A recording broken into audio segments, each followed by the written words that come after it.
Hey y'all, it's Kim. So today is my first official day of not having to go to work full time. I'll still be working there like a few days a month, but not like I was, where I had to get up in the middle of the night to go in. So anyway, I'm gonna try to figure out this whole streaming thing. It's just taking me a lot because I'm old and it's a lot of technology that I have to figure out. I was not born during the time the internet was around, obviously, because I'll be 47 this year. But anyway, I'll figure it out and then I'll try to go live at some point. I had to, like I said, figure it all out. I'm an old lady. So just be patient with me. But anyway, I got to watch my lefties losing it. Ugh, let me just start off by this. This has Kamala Harris. And I cannot believe that this lady's still trying to take up oxygen or space in any environment. I would be so embarrassed if I were her. I mean, she lost big, but whatever. I know the left will say, no, she didn't lose big. That wasn't a mandate. Actually, it was. I mean, Donald Trump beat her fair and square. That's all that we need to know at this point. But yeah. Kamala Harris is just, ugh. I mean, I still have my little list of all the stuff that she screwed up. The border, defunding the police. She talked about fracking, healthcare for all, gun grab, the jailing people for marijuana offenses, even though she went on somebody's podcast and was bragging about it. And then let's see. Oh yeah, well, Biden did all the executive actions, but anyway, there was a lot of stuff. So, and she was supposed to be the border czar. So remember that, kids, guys, whoever, girls, whatever's. Anyway, ugh, I just don't even want to listen to her. And I think Jasmine Crockett's in this one too. Oh my gosh. Just, ugh. Anyway, let's just do it. We just got to suffer through this. Okay, guys? And it's time for Lefties Losing It. We've got something unbelievable from the ladies of The View shortly, but let's start with a woman who the media told you was qualified to be president, the woman they painted as competent and inspiring. Here is Kamala being Kamala. So we did DoorDash because I wanted Doritos. And they were about, the red carpet part was about to start. Nobody wanted to leave to go to the grocery store. So it was DoorDash. And I'm thinking about this, so I was willing to give up whatever might be the trackings of Kamala Harris's particular fondness for nacho cheese Doritos for the sake of getting a big bag of Doritos as I watched the Oscars. Okay, what the hell is she talking about? I'm sorry, I don't understand what the hell Doritos has to do with anything, and that somebody would even post that on the internet. I'm sorry, she's dumb. Don't put dumb people on there. I know it just gives you more content, but come on. I don't understand what the point of her conversation is. And then the little laughing that she does in the middle of everything. Get over it, dude. Golly, go away. She's just so cringe. Anyway. That is just mind-numbing. I think I lost 20 to 30 IQ points just listening to that. Now let's hear from aging British pop star Bob Geldof. He goes on an unhinged Trump rant, spewing all sorts of lies and hyperbole and nonsense about Donald Trump and Elon Musk, literally taking food from the mouths of starving children, he says. He really is too old to be this thick.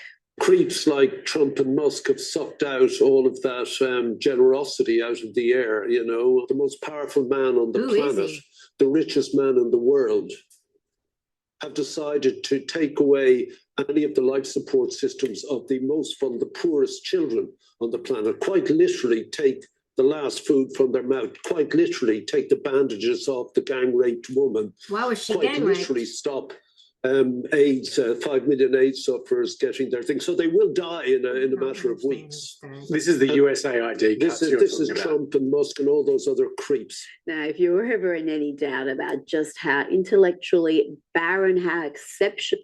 Let me just say, what does that guy know anything about American politics anyway? Why are those people talking about American politics? I realize Rita is also talking about American politics and everything else, and she's from Australia, but she's at least, I guess, pointing out their stupidity.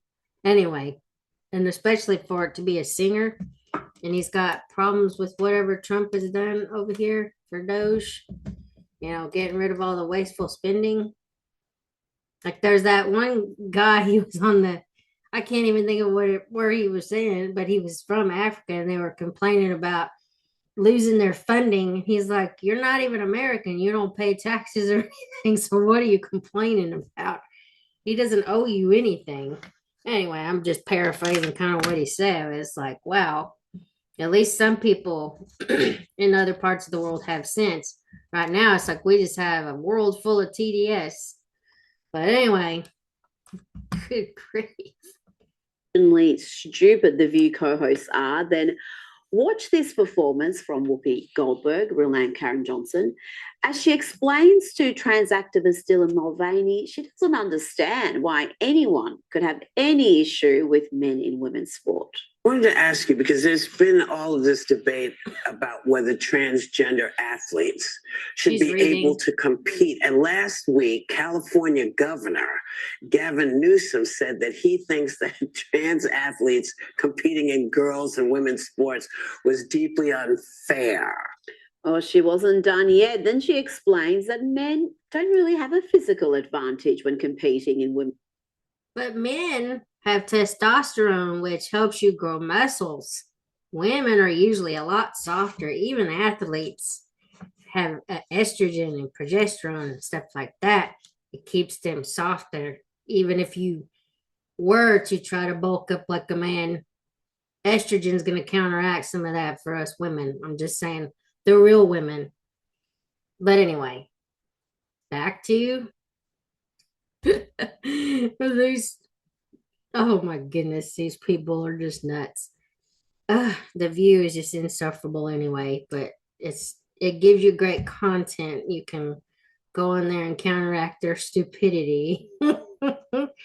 Anyway. In sporting competitions. When you come in and you say, oh, these are men, competing against women, you're assuming that the women are weak and just can't do anything except here. Have you seen female athletes? They know what they're doing. Mm-hmm. So I'm not sure what's going on or why this is an issue. I think even Dylan Mulvaney was wondering what the hell she was talking about there. You don't know what's going on, Whoopi. You don't know why this is an issue. Have you been hiding in a cave for the past decade when this issue has been discussed at length? You think just because female athletes are stronger and faster than the average female that they have no issue competing with male bodies? Are you crazy? You do realize that female gold medalists at the Olympics would be beaten easily by the top high school track athletes. Easily by the top high school male track athletes, I should add. Let's not forget Australia's national soccer team, the Matildas, lost 7-0 to a bunch of high school boys from Newcastle, the under-15 boys, that was. As for Dylan Mulvaney, I'm starting to feel a little bit sorry for him, even though he's trying to inject himself into International Women's Day. This isn't what real women do. It's a good time. This is the best day of my life. Happy International Women's Day. Best International Women's Day ever. Ooh, I gotta do my hormone injection, which we love the hormones, but we do not like the nausea that accompanies the hormones. And I have a long drive to the airport, so I do not like needles. Wish me luck. Thank God I don't have to do that. That's gonna be rough. Now, the leftist media activists and propagandists who championed Joe Biden for years are finally telling the truth about what sort of man he really is. Listen here as Chuck Todd tells us what he really thinks. And when I realized that not one, not two, but three Biden children, and I count Bo's widow, were all dealing with drug problems in 2018. And Joe Biden said, now's a perfect time to run for president because who cares about our family? I have to tell you something about Joe Biden. There's this mythology about Joe Biden that the man cared so much, it's all that he was this incredible family man. And instead, what he really was a craven political animal that it was desperate. The man considered or ran for president every 4 years he was eligible. You know why he didn't run in 76? He wasn't 35 yet. That's the only reason. I don't recall hearing that frankness, that honesty during Chuck Todd's many, many years at NBC. But it wasn't just Chuck Todd. Then stage 4 TDS sufferer Steve Schmidt joined in saying that he doesn't even trust Joe Biden's children to babysit. What I said to the group that made them gasp, I said, I have 5 kids. And if I had to leave 12-year-old alone, if I had to leave the kids with someone, and my choices are Hunter Biden or Ashley Biden or Don Jr. and Eric and Laura Trump, like, I'm dropping the kids off at Don and Eric and Laura's house. So what does that Wow, tell if you? only these two were forthcoming. That at least Trump's kids aren't like druggies and stuff. I know that guy tried to throw something in there at the end about Don Jr. I don't know much about Trump's kids. I don't really care. He's not there to be my friend, my spiritual leader, or anything else. He's there to run this country. And so whatever's gone on in the past, as long as it's not coming into the White House now, I don't care. Whatever. I mean, but unfortunately, I know not everybody sees it that way.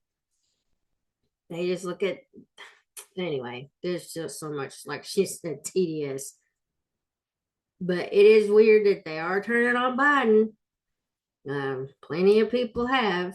Now that he's no longer in office and he has no real bearing on the political sphere. But yeah, anyway, I'll shut up. Sorry. Obviously, Trump's kids are a lot better than, say, Hunter's kids, where they wouldn't even acknowledge that little baby that was up in Arkansas or wherever. I can't even think that I've seen the lady on the podcast. I actually watched the whole thing. I mean, she seemed like a decent enough person. I mean, people get themselves into trouble. I get that with the drugs and stuff. My mom, whatever, she was into that kind of stuff.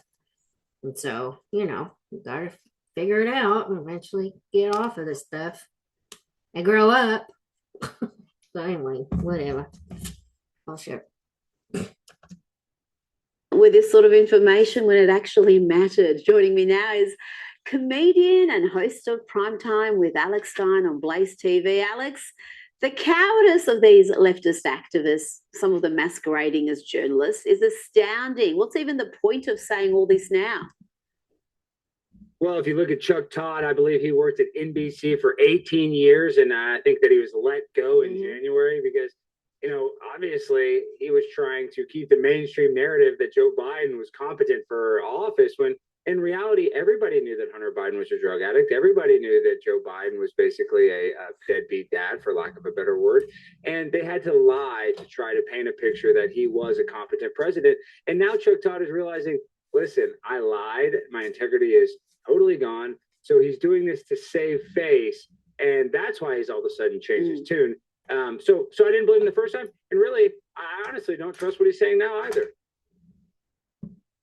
Well, yeah, because it wasn't just that Joe Biden was competent. That was the only lie they were telling. They were also telling us he was this warm, loving father and grandfather who, let's not forget that he doesn't even acknowledge one of his own grandchildren, a little girl down in Arkansas. Now to the Democrats' new darling. She's the new AOC, so you might have a crush on her because I know you like AOC, Alex. And she's been saying plenty about immigration, illegal immigration. She doesn't even think it's illegal. It is not a criminal violation to enter the country illegally. It's not a criminal. It's a crime. It's not a crime. That's Jasmine. Is she serious? And I think she's supposed to have been an attorney before she ever went into Congress.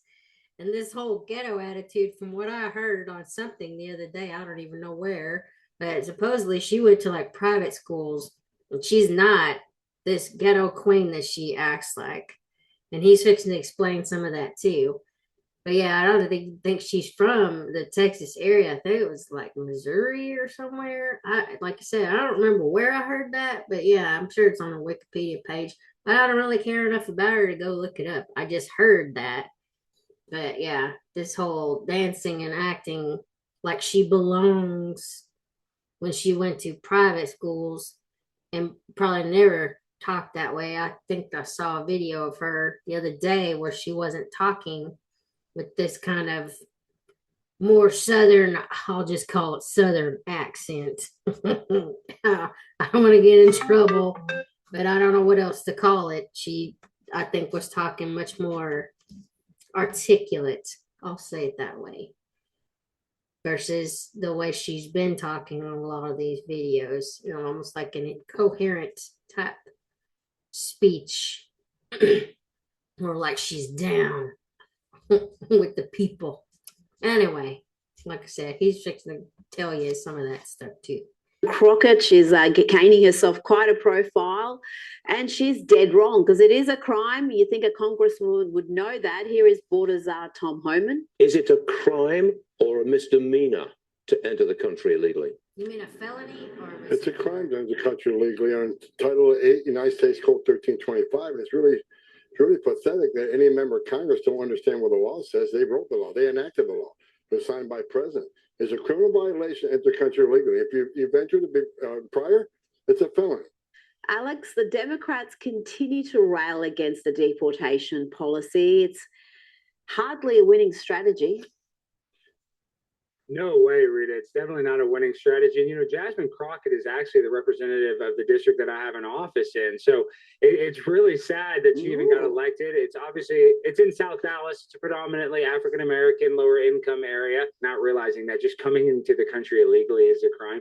That shows you that you don't have to pass an IQ test to become a congresswoman. You can just win based on either the color of your skin or because of the way that you act. And, you win an election in a place where the voters are going to be favorable to you, but it does not mean that she's smart. And I think that the more she talks, the more we realize, how dumb that Jasmine Crockett really is. And I hate to call her that, but I think it's just obvious with her statement saying that when a person comes into our country illegally, they're not committing a crime. It's just a very basic, simple concept. You come in here illegally, that's a crime. You're a criminal. I don't know why this is so complicated and hard for them to understand. I don't know if she's dumb or not, but she may have watched AOC say plenty of dumb stuff and see her profile rise and her influence within the party increase. So maybe she just wants to replicate that. We'll see. Now, the left cannot help themselves, Alex. There appears to be no self-control, no sense of decorum. Watch here as activists harass Vice President J.D. Vance as he walks with his 3-year-old daughter near their home in Ohio. He very graciously offers them a few minutes of his time to talk about what's troubling them if they will leave him and his daughter alone. Ma'am, look at my 3-year-old daughter now, and I told you, I talked to you for 5 minutes, and now I did not agree to have my 3-year-old to have people run around and yell at her, and I did talk to you, and I had said, if I talk to you for a few minutes, we leave my 3-year-old daughter alone, and you said yes. So I'd like you guys to respect that. The vice president tweeted saying that it was a mostly respectful conversation, but if you're chasing a 3-year-old as part of your political protest, you're a shit person. This is not the way, Alex, to convince politicians. And I don't think it's the way to convince the general public about the righteousness of your cause if you do that, because no one wants to see a 3-year-old be distressed by this sort of behavior. Oh, exactly. You're exactly correct. And you know, there's a saying, when you give a mouse a cookie, you got to give him milk. You know, JD Vance was more than gracious to even give them a moment to speak and have a conversation with them. And of course, they can't just have the conversation and be over. They have to start attacking him. They have to make the 3-year-old feel uncomfortable, because some of these people, they're incapable of actually having a civil conversation. And just the fact that the sitting vice president is willing, you know, to sit there and talk to you, you would think, even if you disagree with him ideologically, you would show him enough respect, considering the office that he's holding. And then forget about it. You can be disrespectful to the vice president, but to his 3-year-old daughter, it just shows that these people have no empathy whatsoever, other than, you know, what they personally feel. They care about feelings, just their feelings, not that of a 3-year-old or the vice president, who's being gracious and actually having a conversation. I don't know any other politicians on the left that, if you actually talk to them, and I've tried to, Rita, you know that I've tried to talk to these politicians outside of, you know, Congress stuff. They don't ever want to have a conversation, and JD Vance did. So that shows you that he is a guy that does have integrity, and that is actually willing to speak to his constituents and try to help and represent them the best way that he can. Now, you've chased down plenty of politicians from both sides. I've seen you go after Dan Crenshaw, a Republican from Texas, and that's been quite colourful at times. But if there was a child present, would you still pursue them with a camera? I mean, I just think if there's a little child that age, a toddler, you just walk away. It's just not the time. You're absolutely right. And in no instance have I ever confronted a politician while they were with their daughter or child. I mean, it's unfair to the kid, and you're going to make them feel uncomfortable. So, like I said, JD Vance was more than gracious enough to even speak with him. But these people are just so insane that they can't even rationalize how big of a deal it is that they're speaking to the sitting vice president and show him respect and his 3-year-old daughter some respect. Now, staying in your home state of Texas, all drag performances have been banned from 11 campuses of Texas A&M University. This is quite a momentous announcement, because though you would think a college like this in Texas would be fairly conservative, these college campuses, almost all of them, are not. They're just hotbeds of left-wing activism. So to have drag performances effectively banned from college campuses, what are your feelings about this, Alex? Well, I'm really happy. And of course, you know, I believe in the First Amendment. I believe in, you know, freedom of speech. But when it comes down to a Texas public school, which Texas A&M is, we don't need our school system trying to spread LGBTQ ideology to young people on campus. It's just unnecessary for the state to sponsor that. And Donald Trump spoke out again.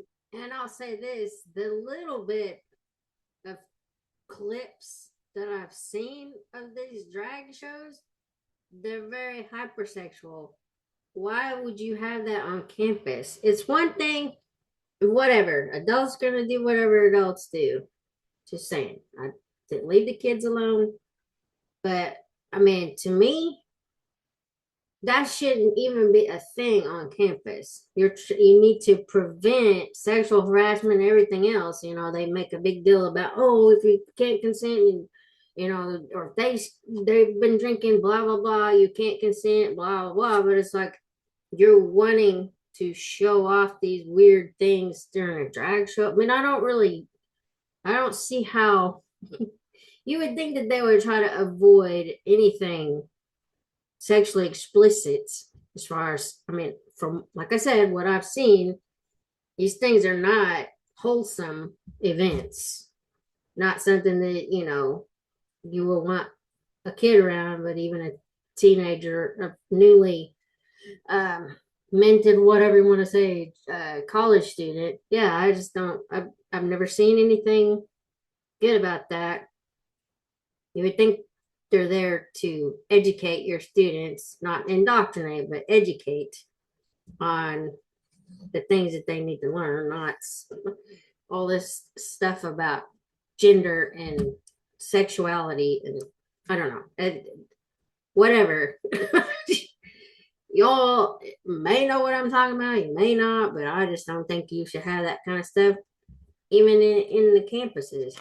If the students want to get together and talk to each other and feel comfortable expressing themselves because they find a network of people that are like-minded, fine.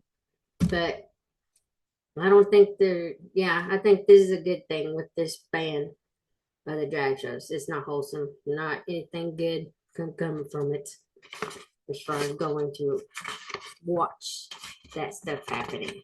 Just saying. It. The Attorney General, Ken Paxton, spoke out against it. So if these people are saying we don't want this on our state public schools, thank goodness that finally somebody's putting their foot down and stopping it. Because when it comes to all the disgusting books that are in public libraries that parents are constantly fighting against, in college, these are adults, but this is still a public school. Our public funds are going to this. And really, I don't want my public funds going to draggy land. So more kids can get indoctrinated into this, trans ideology. Well, we see it in Australia from very young, from sometimes preschool all the way through to university, this sort of left-wing activism that is evident in the curriculum. It's on the campus. It's just shoved down the kids' throats from a young age through to their postgraduate degrees if they go that far. How much of a change has there been under the Trump administration? Because he's made it clear that funding decisions are going to be attached to these policies, and a lot of the universities have resisted, but others like Texas A&M are changing their ways. Well, Rita, as you just showed earlier, it's making monumental change because you have the governor of California, Gavin Newsom, who's getting railroaded, and a lot of people like Whoopi Goldberg are complaining because he said that it's unfair for biological women to have to compete against transgender men. But then didn't somebody recently come out and say that Gavin Newsom was actually integral in giving out same-sex marriage licenses in California? So it's kind of weird that now he's trying to make himself look like a what do they call it? A moderate, like he's kind of like in the middle. He's probably more like center left. But actually, he's way far over here, like he's in the progressive wing, almost about to fall off. And that's why they lost this election, because people have come back to common sense. And I mean, that's what the Democrat Party is willing to offer.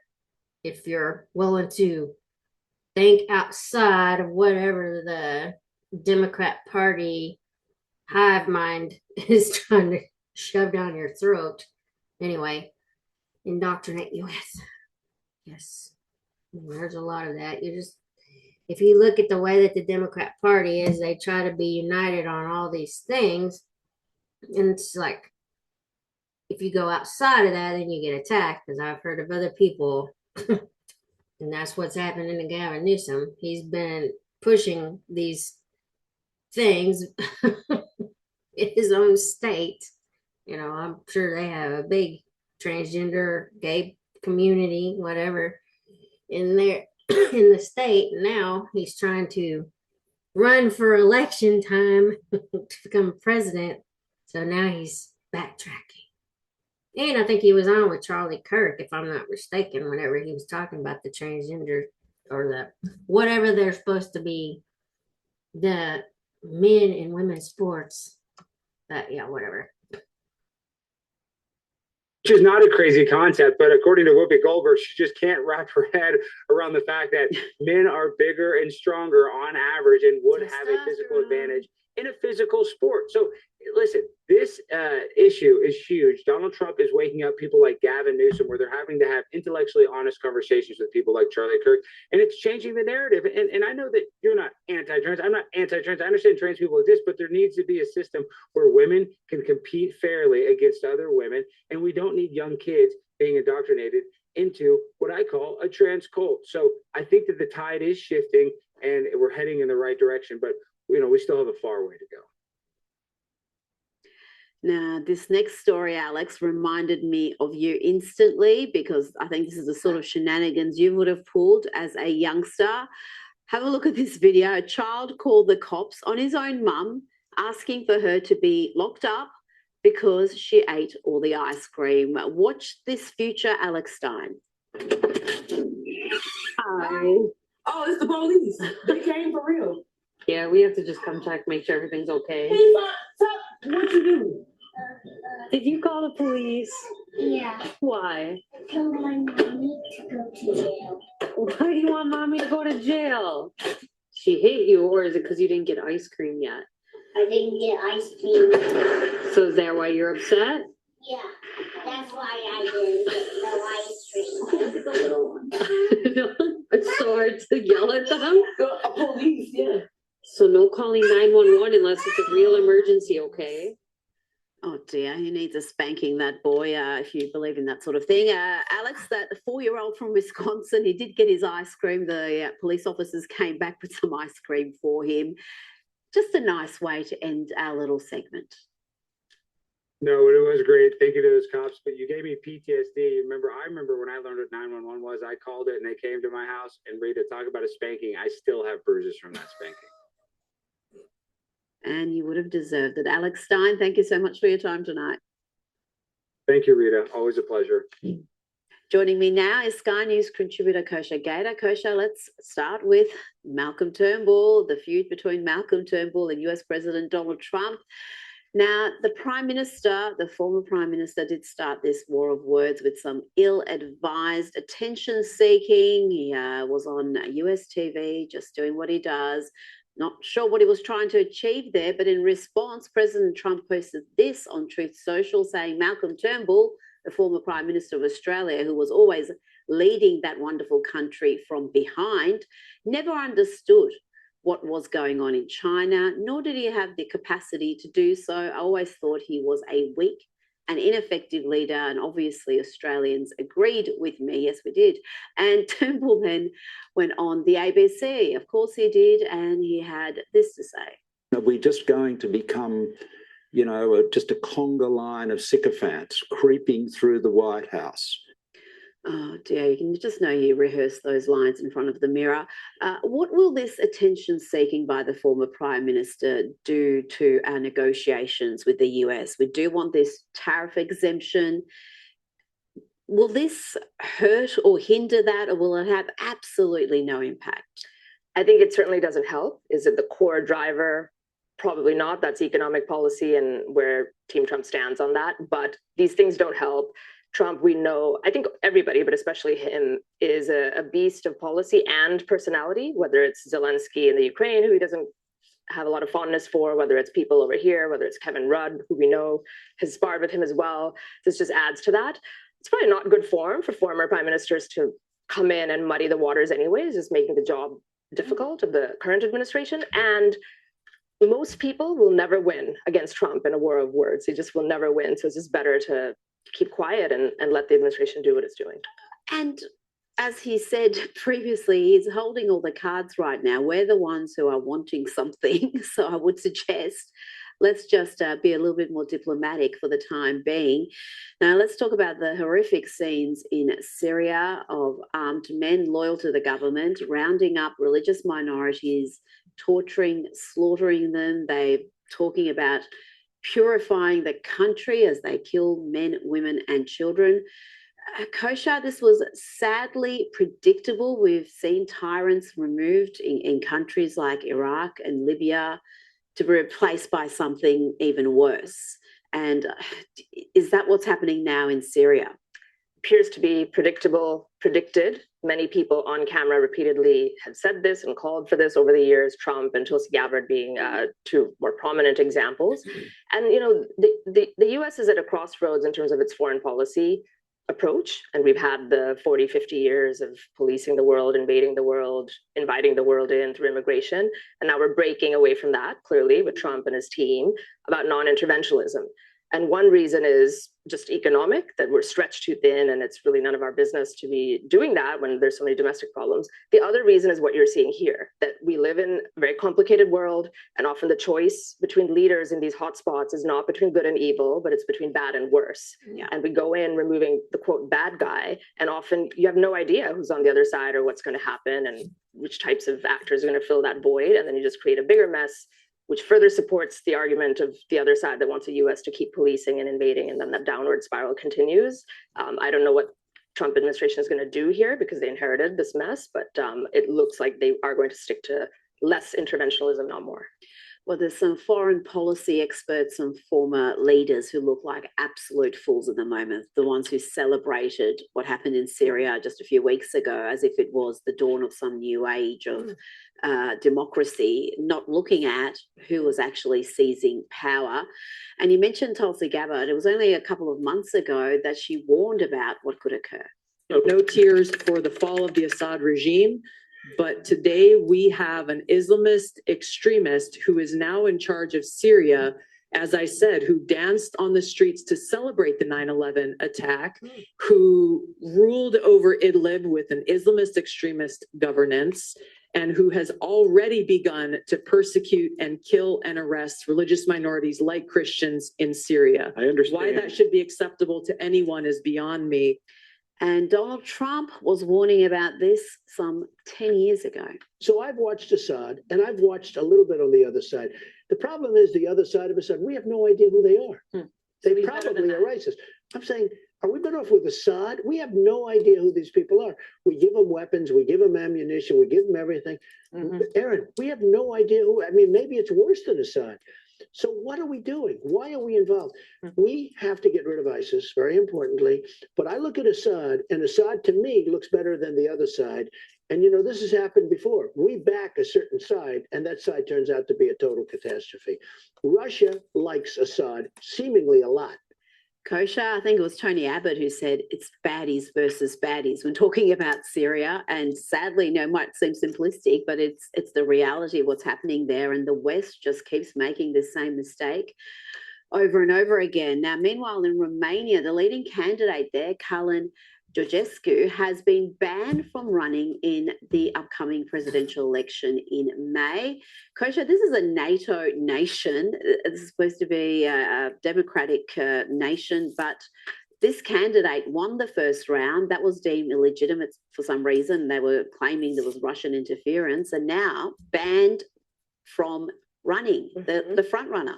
This is a pretty stunning development. And when you do things like that, you annul an election that was conducted freely, and then you ban the candidate from running again.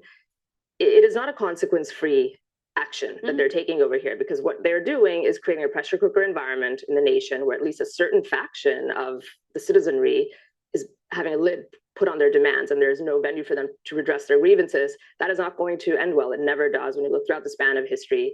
And you can see protests right now happening in Romania, people taking to the streets. So, you know, buckle up for more unrest, and hopefully, you know, worse things could happen. We hope not. It also very much validates JD Vance and the comments he's been making in Munich and other venues recently about why are we underwriting so-called democracies in Europe. And this phrase, you know, let's not be a threat to democracy, let's defend democracy, has become a chant almost. And the louder they chant it, it's because these things are happening in these European countries and others, and the whole world can see it. Absolutely. And I think the Trump administration is watching on very closely here. Now, the Democrats are coming out in support of a pro-Palestinian activist blamed for some of the violent protests at Columbia University. The Trump administration wants to deport this character, but the Democrats are fighting for him to stay in the US. And earlier today, a federal judge did temporarily block Mahmoud Khalil's deportation and has been arrested over the weekend by immigration agents. Kosher, I just cannot believe the Democrats would come out and try to protect this guy from deportation. I mean, how crazy can you get just as far as electoral popularity? I mean, you are in politics, you do want to appeal to the American people, and we know where they stand on this. To try to stop the deportation of someone who's come into the country, who's causing trouble. We've seen the violent protests at Columbia University. What's the thinking behind this for the Democrats? So politically, it's not a good move. And, you know, there are all these memes all over the internet where they wouldn't stand for the boy who was fighting cancer, for example. 13-year-old wouldn't stand, or for Laken Riley's parents or family members and others. And then over here, they're going to town on this. So politically, I think it is a big problem because they're out of step with what people want. Where this issue gets a little bit interesting, and it's actually one of the few where Trump's base is splitting a little bit, is what are the two forces at play? So one is zero tolerance for illegal behavior by immigrants, certainly illegal immigrants, but also legal immigrants like this person, and really using the full weight of deportation power to deport them. The other is free speech, which is a big value, obviously, in the Trump base. And there are questions about legally, what did this person actually do? And if it was just limited to speech and signs, as vile and unhinged as they may be, that is a constitutionally protected right in the US, or did he do something more? Does he have some actual ties where he was aiding and abetting Hamas, in which case he violated some, terrorism? Well, but also it shouldn't be happening on the college campuses, and I'm glad Trump is pulling funding from some of these schools. I think it was Columbia University I saw, and they were pulling 400 million because they were allowing, or they had allowed, all that protesting. Now, I don't jump on a bandwagon. I mean, I don't want anybody to get hurt or killed or, whatever, injured at all, nothing. So, I mean, that October 7th stuff is horrible, but I was not going to change no profile pictures to flags or anything else. Like I said, I don't ever jump on a bandwagon because either side could be looked at as evil just based on the fact that you're going to war or in a conflict at least. But yeah, as far as whatever's going on these college campuses, that's not right. That people don't send their kids there to be harassed. They send them there to learn, not be indoctrinated, like I said, by the Marxist ideology and all this other nonsense. With the oppressor and oppressed and the bourgeoisie and the proletariat, blah, blah, blah.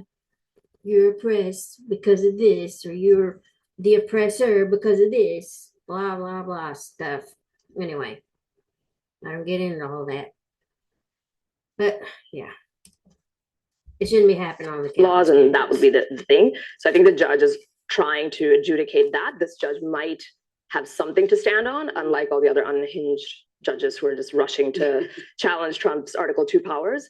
But we shall see. We probably don't know everything that the government has on this person, and I think this story will continue to develop. But that comparison between them taking a stand for this character, but not people who've been victims of their policies, like Lake and Riley's parents, I mean, it just speaks volumes. And Kosha, the Democrats are in all sorts of trouble. Political analyst Van Jones summed up their current situation on CNN, and he is from the left, but he is sane enough to realize this. Can we talk about Ukraine or something? No. Look, man, we're screwed. I mean, we don't know. No, Democrats don't know what to do. This is a nightmare. The Democratic Party is going through a massive set of internal crises. You have a party that got trapped two ways.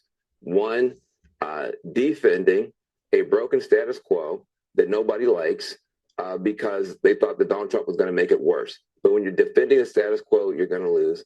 And then offending most people in the country, calling everybody sexist and racist and transphobic and every other name, and then say, please follow us. That's not a good strategy, folks.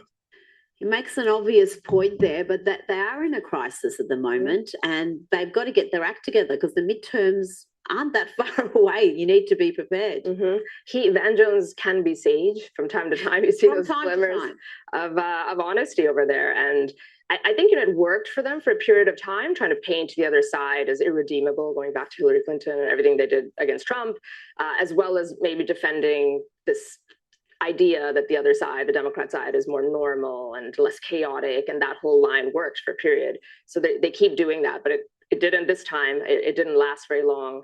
They've been beaten back, and they don't really seem to have a leader too. Like right now, it's hard to know who is the leader of the Democrat Party that can corral them. That reminds me, I saw a meme the other day, and it shows the lady. If you have CapCut, I'm sure you can go on there. It's the TikTok. And anyways, basically the crazy lady dancing or something, crazy dancing lady on the green screen. And basically she's just spinning around in all these different ways because that's basically what the Democrat Party's having to do right now. That's what somebody made the video look like. But anyway, I'll see if I can pull that up in just a second. I don't know if I can on here. Can't remember my password, but whatever. Heard the cats and align on one message. So they're out there in the wilderness, but not for long. I'm sure they will regroup and come back with a vengeance. Kosha Gator, thanks so much for your time tonight. Now let's look at And some it's of time for Lefties Losing It. We've got something unbelievable from the ladies of The View shortly, but let's start with. Sorry, I was trying to go look at the comments. Ah, stupid. What were your favorite? Okay, never mind. It won't work. Let's see if we can find the lady. What were your favorite moments? For me, it was that death penalty, no funding for.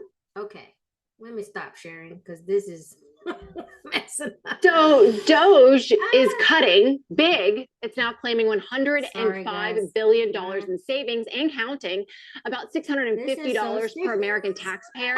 And President Trump. Okay, sorry. Okay, anyway, I'm trying to cut that off. So yes, you see all the nuts in the Democrat Party. I mean, there's just so many of them. But yeah, I mean, if you watch enough videos, you'll just see how terrible everything is right now. But yeah, anyway, I'm enjoying my time off. Worked at that other company for like, 18 months, something like that. I was having to get up like at 2 and 3 o'clock in the morning some days earlier, depending on the season. Like in the winter, like around Christmas time, it was like midnight, 1 o'clock. It's like, oh no. So now I still woke up super early this morning, not gonna lie, but I've already taken a walk. I've gone to the store. I took the dog walking this morning. I bought her a little stroller, and of course she's too big for it, so I have to figure out what to do now. I bought it because she's old, and she'll be like one of those dogs that's like gonna pass out, especially in the heat. So anyway, I gotta figure out something else to transport her in if she gets tired, because I sure don't want to have to carry her. I mean, she's only about 20 pounds, but that's still a lot when you're walking too far. But yeah, anyway, I'll figure out all this video stuff and try to get better at it. But y'all have a great day. I may come back on here a little bit later because there's always something with the Lefties losing it. I may look and see if I can find that meme where it showed the lady kind of spinning around. But anyway, sorry. I'm still recovering from being sick too. But yeah, I'll talk to y'all later. Have a good afternoon. See y'all. Bye.